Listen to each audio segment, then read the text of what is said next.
Hello lovely people! If you watched my 2020 goals video, you will know that the main goal I set myself this year is to read the books that I own. Essentially, I have not made known to the internet the sheer size of my TBR pile, because only books that have been read go on my shelves, because I have limited shelf space, so I keep all of my unread books in boxes. I've decided that one of the ways I'm going to make sure I do read the books I own rather than being a little magpie and picking up little sparkling gems of books, is I've now gone through my whole unread TBR and I'm going to go through it with you today. So let's shame me into reading books.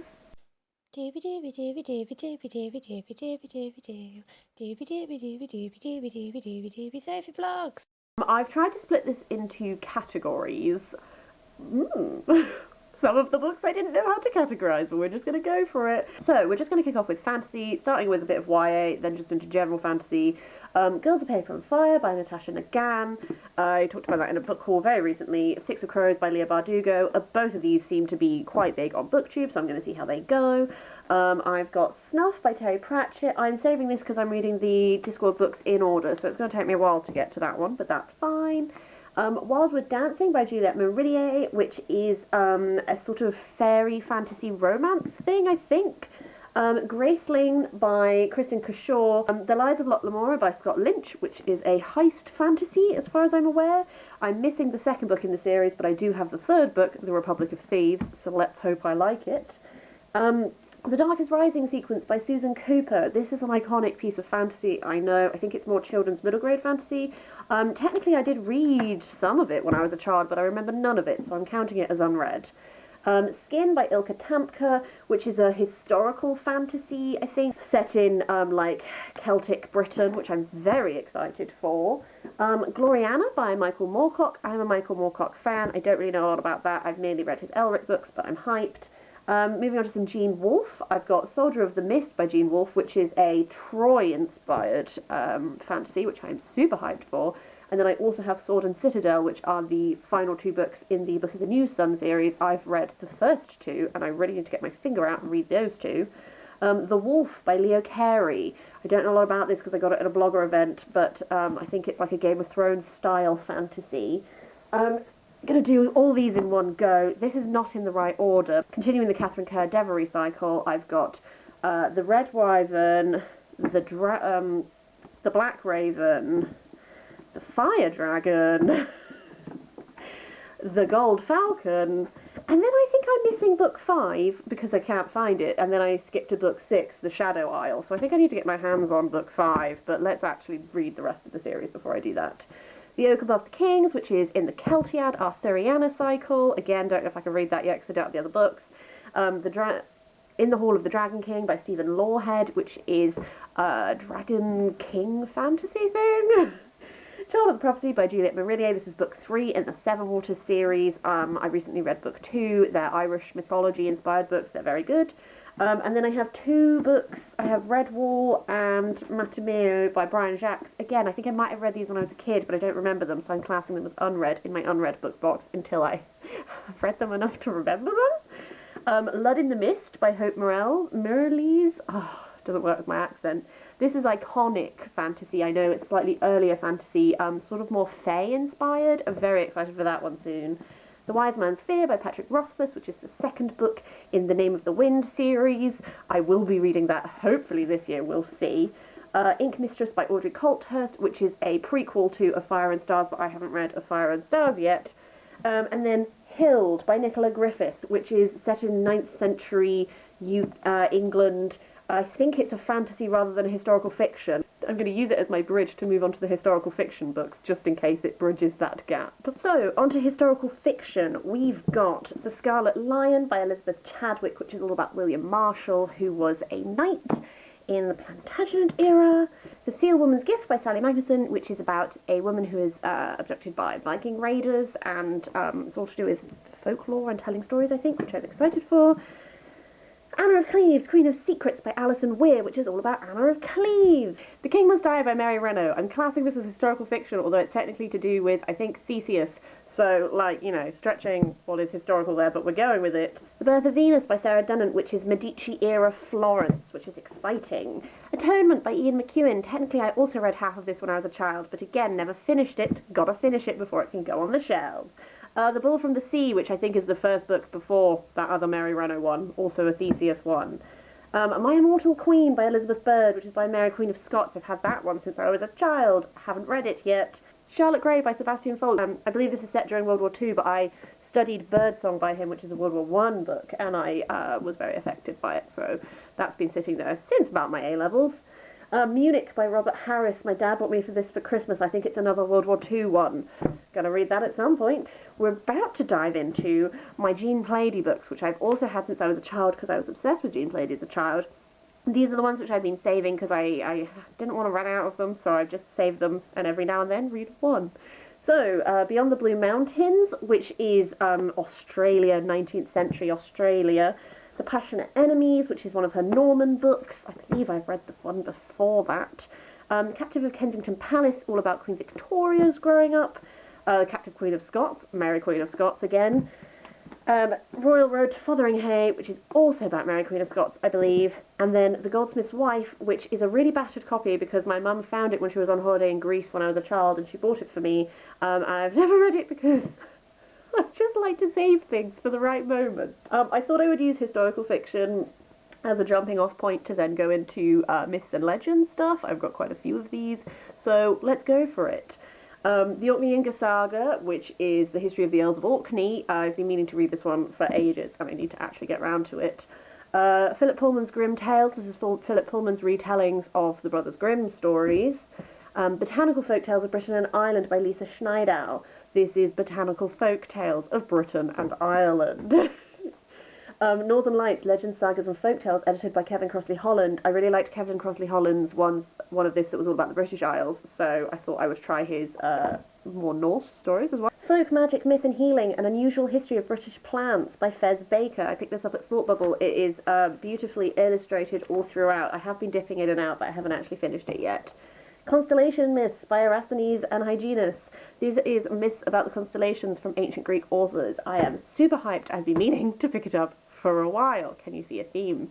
Russian Magic Tales from Pushkin to Platonov. I don't know a lot of Russian folklore, but I would like to because I enjoy a lot of Russian folktale inspired fantasy. The Complete Fairy Tales by Charles Perrault. This is like the original source for a lot of really famous fairy tales that we have now. Household Tales, illustrated by Mervyn Peake. This is a collection of Brothers Grimm's tales that are illustrated. Spider-Woman's Granddaughters, edited and introduced by Paula Allen Gunn. These are some Native American folk tales. I don't know a lot about Native American folk tales, nor specific tribes folk tales. So again, excited to jump into that soon.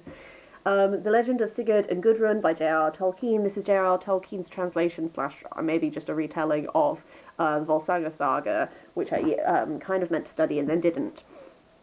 This is The Flower Seeker by Forster Robson. This is just stuff to do with flowers and then like folk tales to do with them. Chapman's The Odyssey as well as Chapman's The Iliad. These are very famous, iconic translations. They're a bit chunky and a little bit antiquated, so I keep meaning to like dip in and out of them and then I never do. And then The Romance of King Arthur, illustrated by Arthur Rackham. This is Mort d'Arthur, but illustrated. I already have an illustrated Mort d'Arthur and an illustrated by Gustave Doré, Tennyson's Idylls of the King. This is of a similar vein, but I really love Arthur Rackham's illustrations. So again, I keep meaning to read it all the way through, but I haven't. I've just dipped in and out. I'm going to briefly transition across to some poetry, because this has quite a good linking point of Lyra Celtica, which is a collection of lots of Celtic poetry from a lot of different time periods, which is going to be super interesting. This is another edition of Idylls of the King, because the Gustave Doré illustrated one I have is only excerpts, not the whole thing. And then Robert Browning, some selected poems of his, because I really like Robert Browning's poems. Next category is short story collections, starting with Arcadian Nights by John Sperling, which is reimagined Greek myths, which, as you can see from the great pile of myth books I have, is an interest of mine. Wish I Was Here by Jackie Kay. I've only read one of Jackie Kay's short stories previously, but I really liked it, so I wanted to read more of hers. Portable Shelter by Kirsty Logan. This is a gorgeous edition, and Jen Campbell always speaks really highly of Kirsty Logan, so I wanted to give her a go. And then finally, Wayward Girls and Wicked Women, an anthology of stories edited by Angela Carter, which has a lovely inscription on the inside that says, "To the wildest, wickedest women I know in Hackney," and then also, "Here's hoping that you do all the evil and naughty deeds in your life." So, you know, 3 different people got gifted this. I hope it's good. I'm going to jump from there to some classics, starting with Orinoco and Other Writings by Aphra Behn. I've only read one Aphra Behn play before. Always meant to check her out because she is an iconic female writer.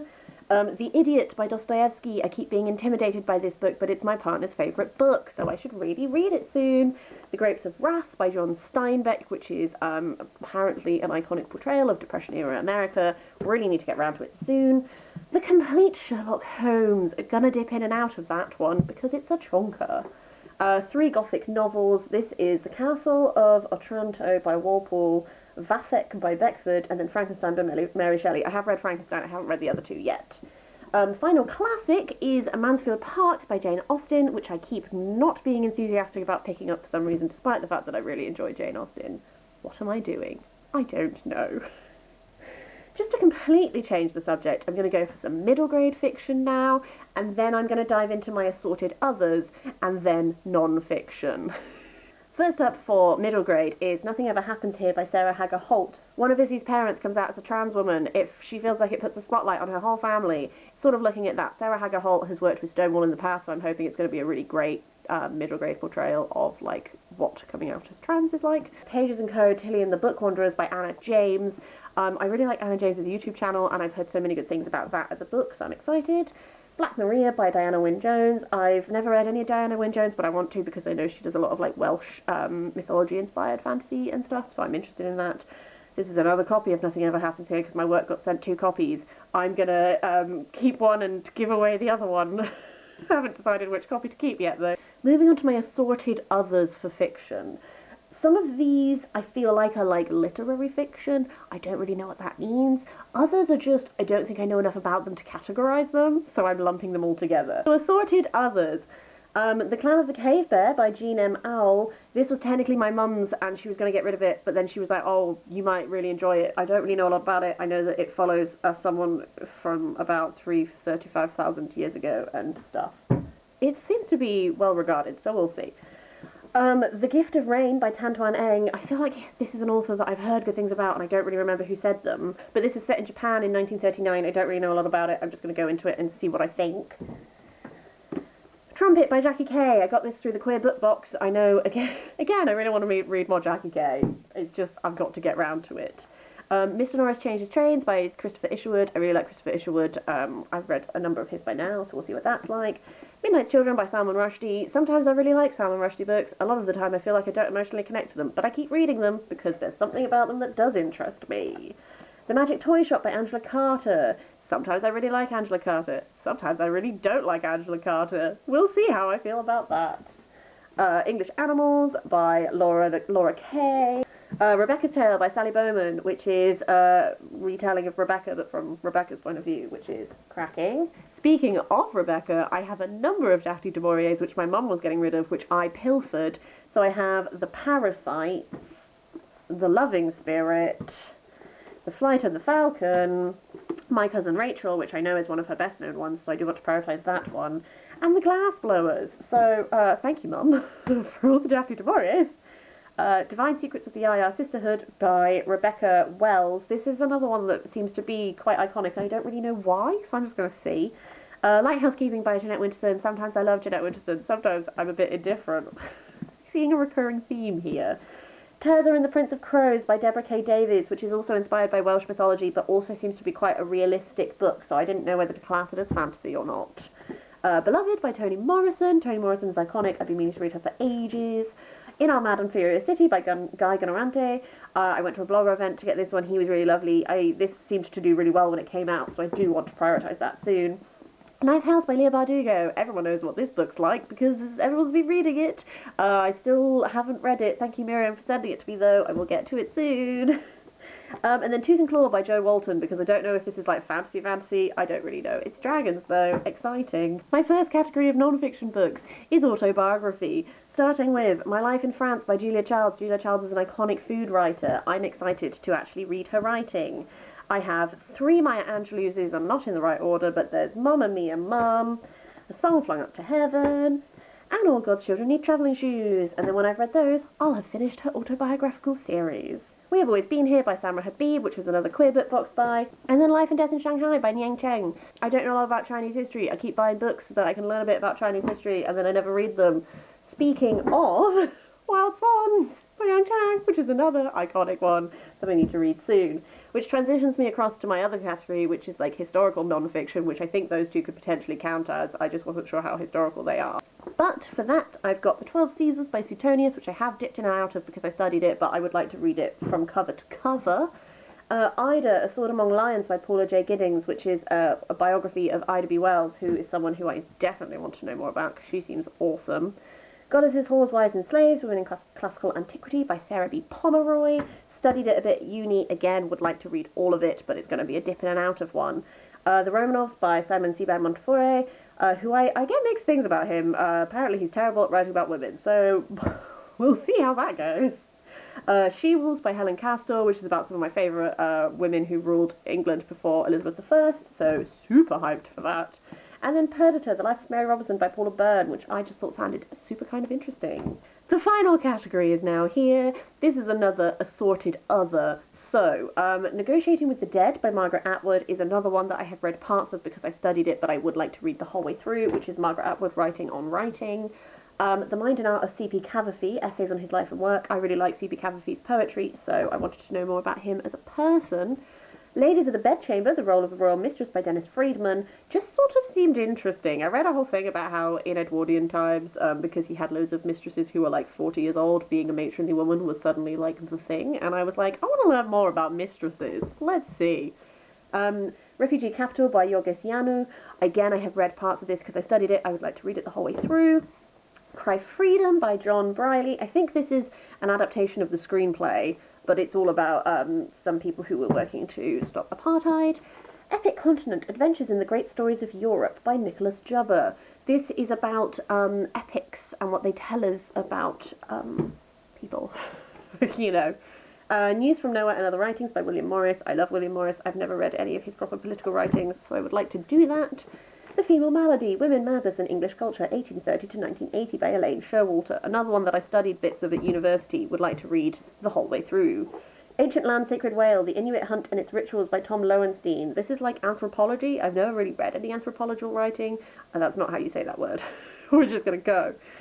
I tried to dip into it, and it wasn't the right time, so I'm going to read it when I've got like enough head space. Cavafy, A Critical Biography by Robert Little. Again, would like to know Cavafy better. Right, final 2 books. Harry, A History by Melissa Anelli. This is a story of like Harry Potter and fan culture and blah. And then finally, The Last Pre-Raphaelite, Edward Burne-Jones, The Victorian Imagination by Fiona McCarthy, which is all about Edward Burne-Jones and the Pre-Raphaelites. That's it, guys. Now you understand why I'm like, I need to read the books I own. Most of these books are second-hand books that I pick up in charity shop because I do a lot of second-hand book buying. Suffice to say, I'm excited about all of these books. If I wasn't excited about any of these books, I would give them away. I am excited to read them all. I get lent a lot of books, I go to the library a lot, and those are all wonderful things that I would like to not stop doing, but at the same time, I would like to get some of these books read and down. I read 200 books last year, guys, and a lot of those were books that I owned, and I did get rid of them. I just keep then filling that space with more new books, because I get really excited. So really, what we're saying is, I need to read these things. I would love to hear from you. Have you read any of these books? Are there any of these books that you think I should prioritise reading because you'd like to hear what I think of them? All of these things and more, do let me know in the comments down below. And, yeah, I hope you're having a lovely day. I'll see you next time. Something different.